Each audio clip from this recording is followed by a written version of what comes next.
আবু হানিফা রহমাতুল্লাহ আলাইহির একজন ওস্তাদ ছিল। ওস্তাদ কি? ওস্তাদ বুঝেন তো, শিক্ষক। একদিন রাতের বেলা, মনোযোগ, রাতের বেলা একদিন ওস্তাদ আর তার স্ত্রী কথা বলতেছে।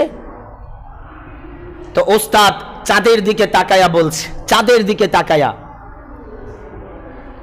চাঁদ কত সুন্দর, তুমি যদি এই চাঁদের মতো সুন্দর না হও তোমারে তালাক দিয়া দিমু। মানে তালাক, এক কথায় 3 তালাক দিয়া দিছে। অনেক সময় দেখবেন আবেগেও কিন্তু সংসার ভাঙে, কথা কয় না, বেশি আবেগে সংসার নষ্ট হয়ে যায়। যদি তুমি চাঁদের চাইতে সুন্দর না হও তোমাকে তালাক। স্ত্রী তো কান্না শুরু করে দিছে। ঘটনা কি?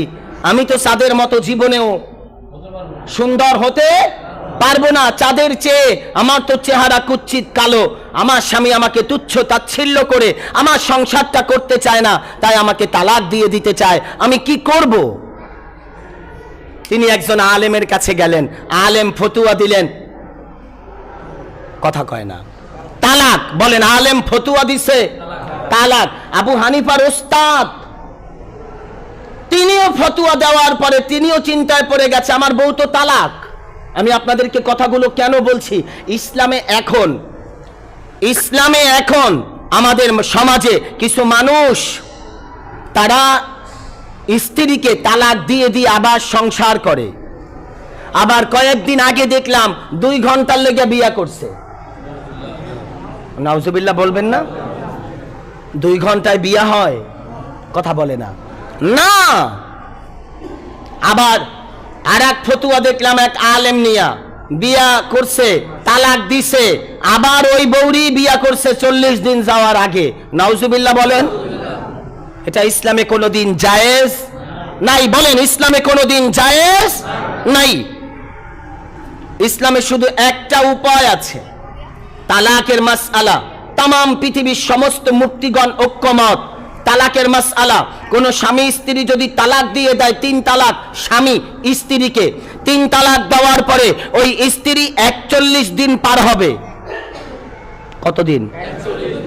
মানে মা বোনরা 1 মাস পরে যে অসুস্থ হয়, একা থেকে সুস্থ হওয়ার পরে ওই স্ত্রীকে বিবাহ দেওয়া যাবে অন্য কোথাও। যদি ওই স্বামী তাকে আবার ছেড়ে দেয়, কোন স্বামী?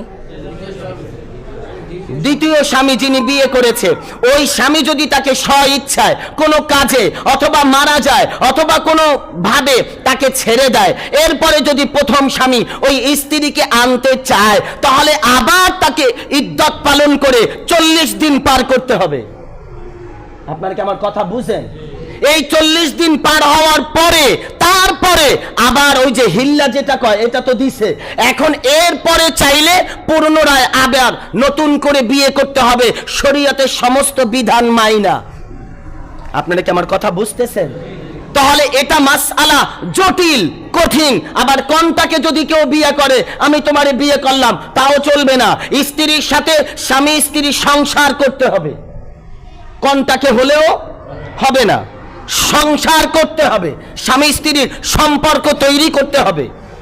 এরপরে আর আমাদের সমাজে এখন অহরহ শুনি, খবর পাই যে বিবাহ করছে, সংসার করে তালাক দিছে, আবার 40 দিন যাওয়ার আগে বিয়ে করছে। এটা সম্পূর্ণ হারাম, নাজায়েজ। এই স্ত্রীর সাথে যতদিন থাকবে এটা জেনা হবে। কি হবে? ইসলামিক বিধান হলো জেনা। আবু হানিফা রহমাতুল্লাহ আলাইহি তার ওস্তাদ, মনে আছে? মনে আছে? ওস্তাদ তালাক দিস।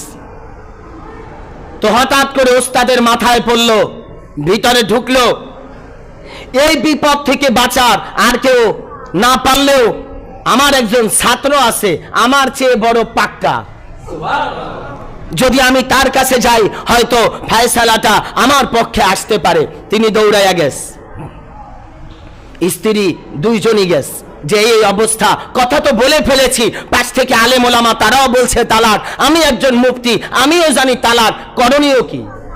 আবু হানিফা রহমাতুল্লাহ আলাইহি বললেন, ওস্তাদজি আপনি বাড়িতে চলে যান, স্ত্রী তালাক হয় নাই। স্ত্রী তালাক হয় নাই। ওস্তাদ বলে, বাবা তুমি কি বুঝতে কও? হ্যাঁ বুঝিয়া বলছি। পরের দিন সকালবেলা হাজার হাজার আলেম ওলামা, 400-র উপরে আলেম, হাজার হাজার মানুষ একত্রিত হয়েছে। আবু হানিফা রাহমাতুল্লাহ আলাইহি ভুল ফতুয়া দিছে, নাউজুবিল্লাহ বলে, তার বিচার করা হবে, তাও একটা তালাকের মতো মাসআলা নিয়া। সমস্ত আলেম ওলামা একত্রিত হইয়া বলছে, হুজুর আপনি বলেন কিভাবে তালাক হয় না? বলে আপনারা বলেন কিভাবে তালাক হইছে? বলে সে তো বলছে চাঁদের চেয়ে সুন্দর না হলে তালাক। স্ত্রী তো চাঁদের চেয়ে সুন্দর না, চেহারা তো কুৎসিত কালো, চেহারা তো অতটা সুন্দর না, মলিন, তাহলে সে চাঁদের চেয়ে সুন্দর হয় কিভাবে, তালাক না হয় কিভাবে? একটু বলেন। আবু হানিফা রাহমাতুল্লাহ আলাইহি বললেন, আপনারা কি সূরা 3 পড়তে পারেন? 3, আরো জোরে।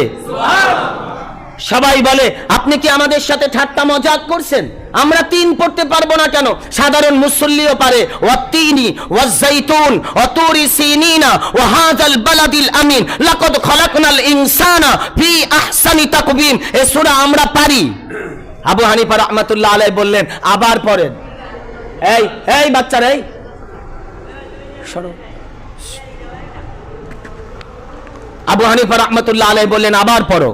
তো তখন পড়তে লাগলেন, অত্তিন, তিনের কসম, ওয়াজাইতুন, জাইতুনের কসম, ওয়াতুরি সিনিন, তুর পাহাড়ের কসম, ওয়াহাযাল বালাদিল আমিন, যেই জমিনে নবীর কদম পড়েছে ওই জমিনের কসম। সুবহানাল্লাহ। আল্লাহ 4টা কসম কাটার পরে বলছে, লাকাদ খালাকনাল ইনসানা ফি আহসানি তাকবীম।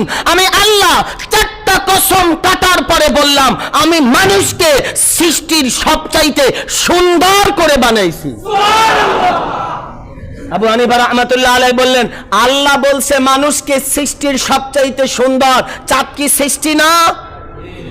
বলে হ্যাঁ সৃষ্টি। বলে চাঁদের চেয়েও আল্লাহ মানুষের চেহারাকে সুন্দর বানাইছে, আল্লাহ কোরআনে বলছে। একটু বলেন সুবহানাল্লাহ।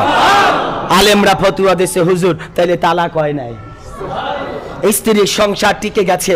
ও মুসলমান, তাকে আল্লাহ তাআলা এত জ্ঞান, এত প্রজ্ঞা, এত মেধা, এত হিকমা দান করেছিলেন যে যদি আকাশের সুরাইয়া তারকার ভিতরে যদি তাম পৃথিবীর জ্ঞান আল্লাহ লুকায়া রাখে, আবু হানিফা রাহমাতুল্লাহ আলাইহি ওই তারকা থেকেও জ্ঞান এনে মানুষদের মাঝে বিচরণ করতে পারবেন। এত জ্ঞান আল্লাহ তাকে দান করেছেন। আমার নবীর ভবিষ্যৎবাণী। আবু হানিফা রাহমাতুল্লাহ আলাইহি তিনি ছিলেন 4 মাযহাবের শ্রেষ্ঠ মাযহাবের ইমাম। একটু সুবহানাল্লাহ বলেন।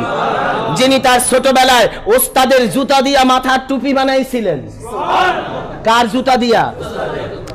আমরা তো ওস্তাদের কথাই শুনতে চাই না। ওস্তাদের সাথে বেয়াদবিমূলক আচরণ হয়, কথাবার্তার ভিতরে আদব থাকে না, বেয়াদবি শামিল পায়, বেয়াদবি প্রকাশ পায়। আর তার ওস্তাদ এক জোড়া জুতা দিছিল, বাবা যাও এই জুতা জোড়া বাড়িতে নিয়ে পায়ে দিও, প্রতিদিন খালি পায়ে আসো, তোমার মাদ্রাসা আসতে দেরি হয়। তিনি রাতভর বাড়িতে গিয়া মার সাথে মিলিয়া ওই কাপড়ের জুতা দিয়া একটা টুপি বানায়া মাথায় দিয়া সকালবেলা খালি পায়ে আস। ওস্তাদ বলে হাত দাও। হাত দিছে, তোমার পায়ের জুতা কই? হুজুর জুতা তো নাই। কেন? কালকে না তোমার জুতা দিছি? হুজুর জুতা তো আনি নাই, পায়ে দেই নাই, এই জন্য আজকের দেরি হয়েছে। জুতা করছো কি? নাইলে পিটান দিমু। ছাত্র ডাক দিয়া কয়, হুজুর ওই জুতা আমি মাথার টুপি বানায়া আনছি। ওস্তাদ নামাজের মুসাল্লা বিছায়া অজু বানায়া সন্তানকেও ছাত্রকেও নামাজের মুসাল্লায় বসায়া 2 হাত তুলা ডাক দিয়া বলছে, আল্লাহ যেই ছাত্র 7 বছর বয়সে ওস্তাদের পায়ের জুতা দিয়া মাথার টুপি বানায়, এটা সাধারণ কেউ না, তাকে তুমি জমানার ইমাম বানায়া দাও। আল্লাহ তাকে জমানার ইমাম বানায়া দিছে। আবু হানিফা রাহমাতুল্লাহ আলাইহি হানাফি মাযহাবের ইমাম। আমরা যে মাযহাব মানি এই মাযহাবের ইমাম আবু হানিফা রাহমাতুল্লাহ আলাইহি। একটু বলবেন আল্লাহু আকবার। আল্লাহ আমাদেরকেও ওলি হওয়ার তৌফিক দান করুন, জীবনের গুনাহ মাফ করে দিন, আল্লাহর বন্ধু হওয়ার তৌফিক দান করুন। ওয়া আখির দাওয়ানা আনিল হামদুলিল্লাহি রাব্বিল আলামিন। আসসালামু আলাইকুম ওয়া রাহমাতুল্লাহ।